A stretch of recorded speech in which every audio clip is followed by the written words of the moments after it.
হরে কৃষ্ণ। রাধে রাধে বন্ধুরা, আগামীকাল জামাই ষষ্ঠী। এই দিনে আমরা তো সাধারণত জানি বাড়িতে মেয়ে জামাইকে নিমন্ত্রণ করলে নানা রকম খাদ্যদ্রব্য খাওয়ানো হয়। অনেক ভালো ভালো খাবার তাদের জন্য রান্না করে তাদের খাওয়ানো হয়। কিন্তু এই দিনটির বিশেষ মাহাত্ম্য কথা শাস্ত্রে বর্ণনা করা হয়েছে। পাশাপাশি এই শুভ দিনে কোন কোন কাজ করা উচিত, কোন কোন কাজ করা উচিত না, বিশেষ একটি খাবার যে খাবার এই শুভতম দিনে খাওয়া উচিত না, সেই প্রসঙ্গেই আজকের এই পর্বে আমরা জানার চেষ্টা করব। জামাই ষষ্ঠী একটি শুভ মাঙ্গলিক দিন। যারা সংসারের মঙ্গলার্থে এই দিনে ব্রত করেন তারা মা ষষ্ঠীর কৃপা লাভ করেন। সংসার সুখ, শান্তি ও সমৃদ্ধিতে ভরে ওঠে। আজকের ভিডিওর মাধ্যমে জামাই ষষ্ঠীর বিশেষ মাহাত্ম্য কথা ও বিশেষ কাজ বা এই দিন কি খাবার খেতে নেই সব কিছু এই ভিডিওর মাধ্যমে আপনারা আজকে জানতে পারবেন। ভিডিওর মূল পর্বে যাওয়ার আগে আমার চ্যানেলে সকলকে স্বাগত জানাই। ভিডিওটি যদি ভালো লেগে থাকে তাহলে প্রথমেই বলবো একটি লাইক করবেন ও আপনার মন্তব্য অবশ্যই কমেন্ট বক্সে লিখবেন। আর যে সকল বন্ধুরা আমাকে সাবস্ক্রাইব করেননি অথচ আমার ভিডিও আপনারা দেখেন, তো তাদের আমি বলবো একটু সাবস্ক্রাইব করে দিয়ে আমার পাশে থেকে যাবেন এই ধরনের নিত্য নতুন ভিডিও দেখার জন্য। এই যে দৈহিক বন্ধন বা দাম্পত্য জীবন কিন্তু সাধারণ নয়। দাম্পত্য জীবন হচ্ছে অদ্ভুত।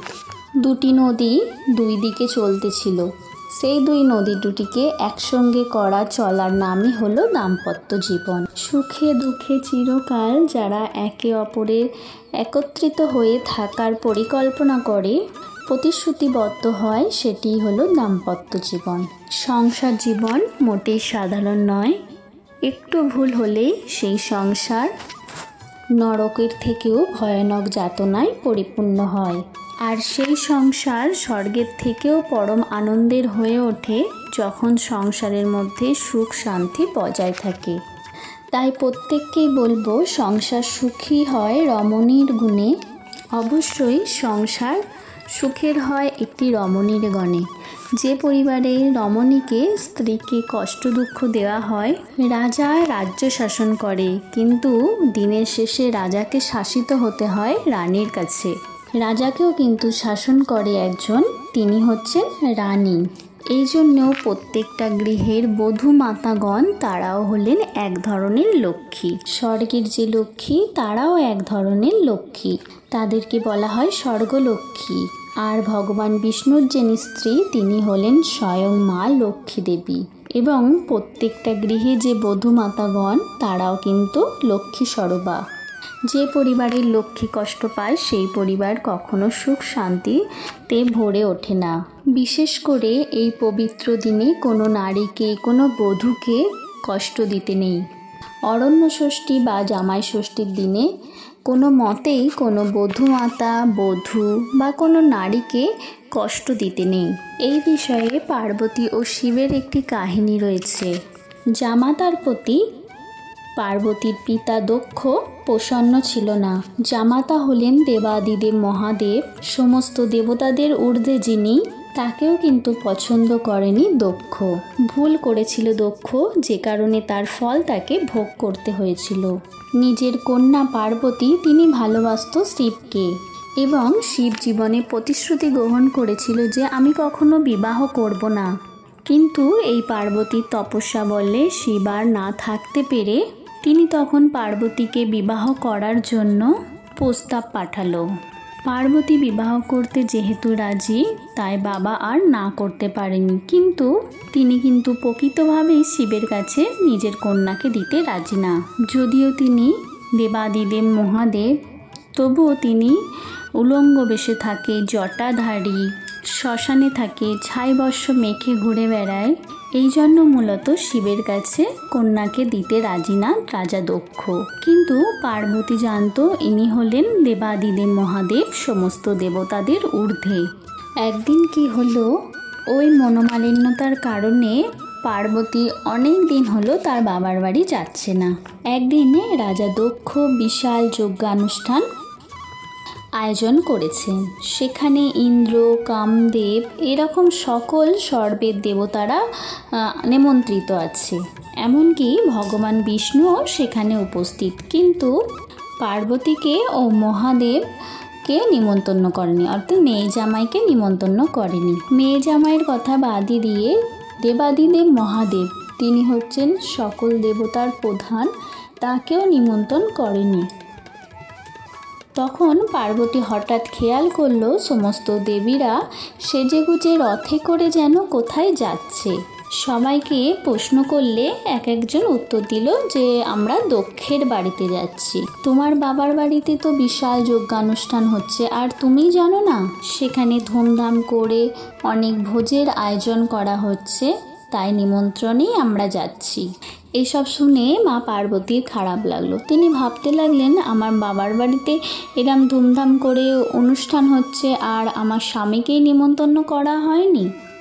তখন পার্বতী নিজে যাওয়ার জন্য রেডি হচ্ছিল এবং রেডি হওয়ার সময় ভগবান শিবকে বললেন যে প্রভু, আমি তো যাচ্ছি, তুমি কি আমার সঙ্গে যাবে? শিব কিন্তু তখন দেবীকে না করলো, যে দেবী, যেখানে গেলে আমাদের সম্মান থাকবে না সেখানে কিন্তু যেতে নেই। আমাদের নিমন্ত্রণ করেনি, তারপরেও কিন্তু পার্বতী যাবে। এবার শিব যেহেতু যাচ্ছে না, তাই মা পার্বতী শিবের ওপর রাগ করে অভিমান করে একা একাই সে দক্ষ রাজার বাড়িতে গেল। সেখানে গিয়ে দেখে যে সকল দেবতা উপস্থিত, একমাত্র শিবই নেই সেখানে এবং শিবের কোনো আসনই নেই সেখানে। তা দেখে মা পার্বতী ভীষণ রেগে গেল। দক্ষ তার মেয়েকে দেখা মাত্র যে আদর আপ্যায়ন করবে তাও করলো না। তখন মা পার্বতী তার বাবা দক্ষকে বললেন যে শিবের আসন কোথায়? তোমার জামাতা হিসেবে শিবের নাই আসন নেই, কিন্তু সকল দেবতার ঊর্ধ্বে হলো ভগবান শিব, তারই আসন নেই। তখন দক্ষ রাজা মেয়েকে সান্ত্বনা না দিয়ে শিবের নামে নানা নিন্দা কটুবাক্য বলতে লাগলো। সেখানে মা পার্বতী দেহত্যাগ করলো, কারণ সে ভাবলো যে আমি এই জন্মে ভুল করেছি তোমার মেয়ে হয়ে জন্মগ্রহণ করে। এখান থেকে একটা শিক্ষা পাওয়া যায়, যদি কখনো স্বামী নিন্দা শ্রবণ করো, বৈষ্ণব নিন্দা শ্রবণ করো, তোমার শত জন্মের যে পূর্ণ তা কিন্তু ক্ষয় হয়ে যায়। যে নিজের বাবাকে পর্যন্ত পরিত্যাগ করলো, ইনি হচ্ছেন মা পার্বতী। এই জন্যই বলার উদ্দেশ্য যে জামাতা যেমনই হোক তাকে গ্রহণ করা উচিত। অনেক সময় এতক্ষণ ধরে হয়তো বকবক করলাম, অনেকেই বোরিং হচ্ছে, আসলেও এই তথ্যগুলো আমাদের জানা উচিত। সাংসারিক জীবনে ভুল ভ্রান্তি হতেই পারে, তো নিজেদের মধ্যে একটু মিলিয়ে গুছিয়ে মিটমাট করে নিয়ে জামাতা যেমনই হোক তো তাকে স্বীকার করে নিতেও হয়। আবার ছেলে মেয়েকে বুঝতে হয় বাবা মা তাদের জন্য কতটা পরিমাণে স্যাক্রিফাইস করেছে। তাই সবাইকেই মিলিয়ে গুছিয়ে সব কিছু মিটমাট করেই চলাই হলো আমাদের সংসার। ক্ষমার মতো এমন সুন্দর গুণ জগতে কিন্তু দ্বিতীয় আর নেই। মানুষ রেগে যেতে পারে, কিন্তু সেই হচ্ছে প্রকৃত বলশালী যার মধ্যে ক্ষমা গুণটি রয়েছে। সংসারে ভুলভাল তো হবেই, কিন্তু ক্ষমাই হচ্ছে প্রকৃত মনুষ্যকতার প্রকাশ, সত্যের প্রকাশ। এবার অরণ্য ষষ্ঠীর বিশেষ মাহাত্ম্যর কথা আমরা শ্রবণ করব এবং এই সঙ্গে বলে দেব এই দিন কী কী কাজ করবেন, কী কী কাজ করবেন না এবং কী এমন জিনিস তা খাবেন না। অরণ্য ষষ্ঠী বা জামাই ষষ্ঠী তিথি কখন পড়েছে তা প্রথমেই জানিয়ে দিন। আগামী আজ 11 জুন মঙ্গলবার সন্ধ্যা 6টা থেকে পরের দিন বুধবার সন্ধ্যা 6:26 পর্যন্ত রয়েছে এই অরণ্য ষষ্ঠী বা জামাই ষষ্ঠী। উদয়া তিথি মেনে বুধবার 12 জুন এই জামাই ষষ্ঠী তিথি পড়েছে। এই দিন বিশেষ ফল মূল চিড়ে আহার আদি দিয়ে নানা ব্যঞ্জন রান্না করে জামাইদের ভোজন করানো হয়। কিন্তু মনে রাখবেন, যারা এই দিন ব্রত করেন তাদের বিশেষ মাহাত্ম্য রয়েছে শাস্ত্রে। খুবই গুরুত্বপূর্ণ কাহিনীর কথা পাওয়া যায় এই দিন ব্রত করার ফলে আমরা কী ফল লাভ করতে পারি। মনোযোগ সহকারে শ্রবণ করুন। এই দিনের ব্রত কথা শ্রবণ করলে মা ষষ্ঠীর কৃপা লাভ আশা করি আপনি একটু হলেও করবেন। জয় মা ষষ্ঠী দেবীর জয়। এক দেশে এক ব্রাহ্মণী বাস করত। তার 3 ছেলে আর 3 ছেলের বউ। কিন্তু ছোট বউটি ছিল ভীষণ লোভী। সে করতো কি, নিজে ঘরের সব জিনিস চুরি করে খেত আর নাম দিত কালো বিড়ালটার। বিড়াল আবার মা ষষ্ঠীর বাহন, তাই মা ষষ্ঠীর রাগ হতো। কী করে শোধ তুলবেন তাই ভাবছেন মা ষষ্ঠী। কিছুদিন পর ছোট বউয়ের চাঁদের মতো একটি ছেলে হলো। রাত্রে ছেলে কোলে নিয়ে শুয়েছিল ছোট বউ। ভোরবেলা উঠে দেখে ছেলে নেই। খোঁজ খোঁজ খোঁজ, কিন্তু কোথায় ছেলে, কোথায় কি? ছেলেকে পাওয়া গেল না। বছর ঘুরতেই ছোট বউয়ের আবার ছেলে হলো, কিন্তু এবারেও মায়ের কোল খালি করে কে যেন ছেলেটিকে নিয়ে গেল। এমনি করে পরপর ছোট বউয়ের 7 ছেলে ও 1 মেয়ে হলো, কিন্তু তাদের একজনও মায়ের কোলে রইল না। প্রথম রাত্রেই কে যেন তাদের চুরি করে নিয়ে যায়, আর ফিরে পাওয়া যায় না। দেশের মধ্যে বউয়ের দুর্নাম রটে গেল। ছোট বউ মনের দুঃখে বনে চলে গেল। বনে এসে ছোট বউ কাঁদতে লাগলো। কাঁদছে, শুধু কাঁদছে, খাচ্ছে না, দাচ্ছে না, কেবলই কাঁদছে। মা ষষ্ঠীর দয়া হলো। এক বুড়ি ব্রাহ্মণীর বেশে তিনি এসে ছোট বউয়ের সামনে হাজির হলেন। বললেন, তুই কেন কাঁদছিস মা? তোর কিসের অভাব, আমায় বল। ছোট বউ বলল, মা, আমি অভাগিনী। আমার 7 ছেলে আর 1 মেয়ে হয়েছিল, কিন্তু তারা সব খোয়া গেছে, একটিও নেই। সকলে আমাকে ঘৃণা করে, তাই মনের দুঃখে বসে আছি এই বনে এসে। মা ষষ্ঠী বললেন, তুই বড় পাপিষ্ঠা মা। কেন নিজে সব চুরি করে খেয়ে আমার বিড়ালের নামে দোষ দিতিস? তাই তোর ছেলে মেয়েদের বিড়াল চুরি করে এনে আমার কাছে জমা দিয়েছে। এই কথা শুনে ছোট বউ মা ষষ্ঠীর পা চেপে ধরে বলল, আমাকে তুমি ক্ষমা করো মা।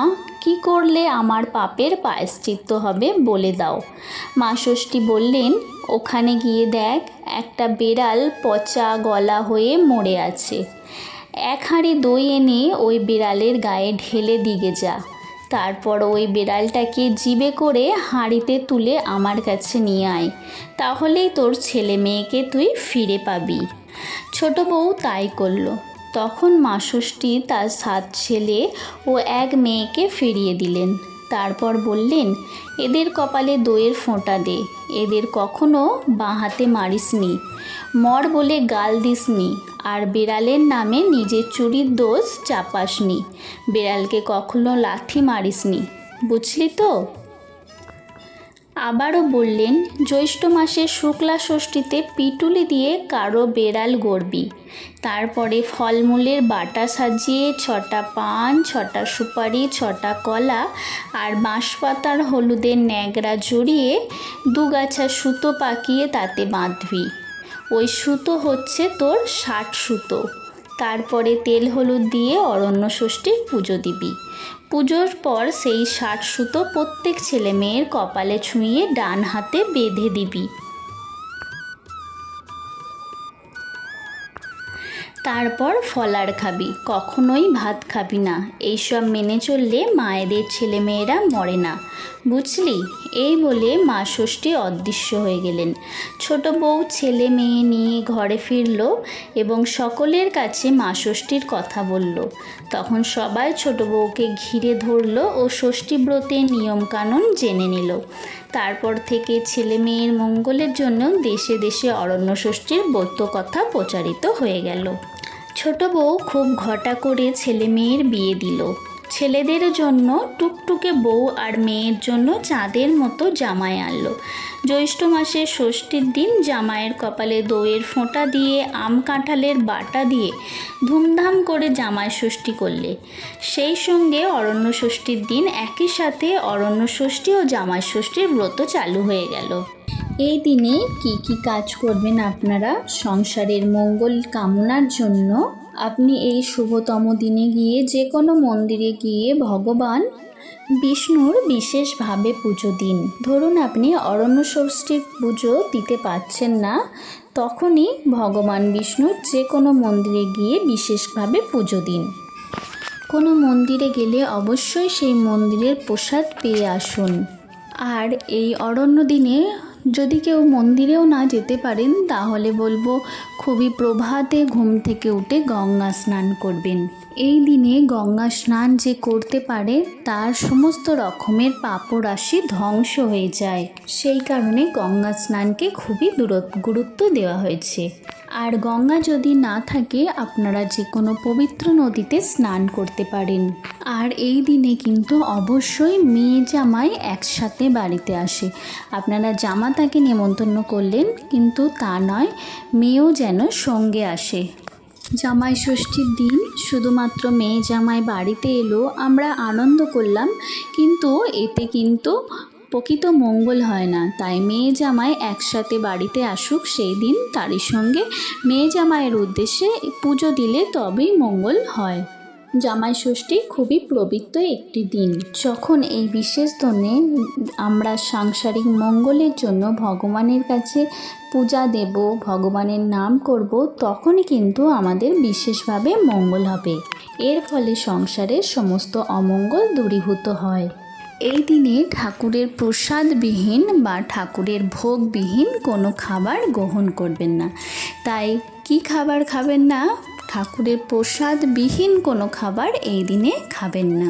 এই দিন বাড়িতে পূজা করুন। আমাদের সকলেরই উচিত ভগবানের অন্নপ্রসাদ গ্রহণ করা। সেক্ষেত্রে যদি না পারেন, অন্ততপক্ষে এই শুভ দিনে আমরা এই দিনে কি করি, ভালো ভালো পদ ভক্ষণ করে নিজেরাই গ্রহণ করি। কিন্তু গীতার মধ্যে এই বিষয়ে আছে, শ্রীমদ্ ভগবদ গীতায় ভগবান নিজে বলেছেন, যে ব্যক্তি আমাকে না দিয়ে এই দিন খাবার গ্রহণ করে চোর বলে তাকে গণ্য করেছেন। তাই এই দিনে প্রথমেই আমরা ভগবানকে পূজা দিয়ে তার প্রসাদ গ্রহণ করে তারপর অন্য কিছু খাবার খাবো। নিঃসন্দেহে ভগবানের কৃপা লাভ হবে, সংসারে সুখ শান্তি বিরাজ করবে। আপনারা বাড়িতে পূজা না দিতে পারলে কোনো মন্দিরে গিয়ে পূজা দিয়ে আসুন।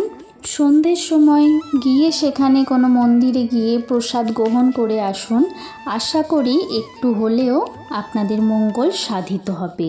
আশা করি বন্ধুরা আজকের ভিডিওটি আপনাদের ভালো লেগেছে।